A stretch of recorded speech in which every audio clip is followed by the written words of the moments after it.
সভাপতি, উপস্থিত মঞ্চে উপস্থিত ধানের শীষের প্রার্থীগণ, নেতৃবৃন্দ, উপস্থিত জুলাই যোদ্ধা, জুলাই পরিবারের সদস্যবৃন্দ, যোদ্ধাদের, উপস্থিত বিরামপুরবাসী ভাই ও বোনেরা, দিনাজপুরের বিভিন্ন উপজেলা থেকে আগত মুরব্বীবর্গ ভাই ও বোনেরা, আসসালামু আলাইকুম। আসসালামু আলাইকুম। কেমন আছেন আপনারা? আলহামদুলিল্লাহ, আমি কিন্তু আজকে খুব ভালো আছি। বহু বছর পর নানি বাড়িতে এসেছি, বহু বছর পরে আলহামদুলিল্লাহ আল্লাহ আমাদের নানি বাড়িতে এসেছি, আমি খুব ভালো আছি। এখন নাতি দিয়ে আসলো, কিছু খাওয়ালেন না আপনারা, এটা কেমন ভালো কথা হলো? 12 তারিখে খেলাম। তাহলে একটা জিনিস দিতে হবে নাতিকে, নাতি যে আসছে নাতিকে কিছু দিতে হবে না? কি দিবেন নানি বাড়ির লোক? হ্যাঁ, ভোট দেবেন? কিসে ভোট দেবেন? ধানের শীষে।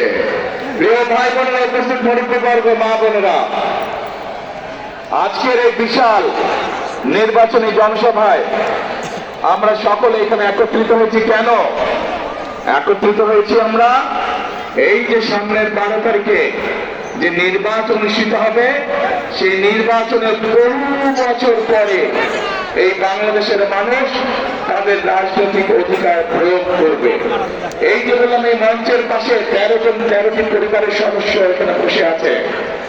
এই মানুষগুলোর স্বজনরা এই অধিকার অর্জনের জন্য, বাংলাদেশের মানুষের অধিকার অর্জনের জন্য নিজের জীবন উৎসর্গ করেছিল।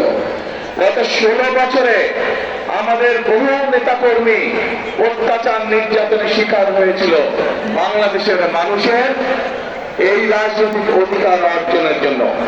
আজ আমাদের সামনে এই আল্লাহর রহমতে এই সুযোগ এসেছে। আজ আল্লাহর রহমতে আমাদের সামনে এই সুযোগ এসেছে। আজকে আমরা এই এলাকার যত মানুষ আছে, সে মুসলমান হোক, হিন্দু হোক, আদিবাসী হোক, খ্রিস্টান হোক, বৌদ্ধ, সকলে মিলে আজকে 12 তারিখে আমরা এই আগামী 12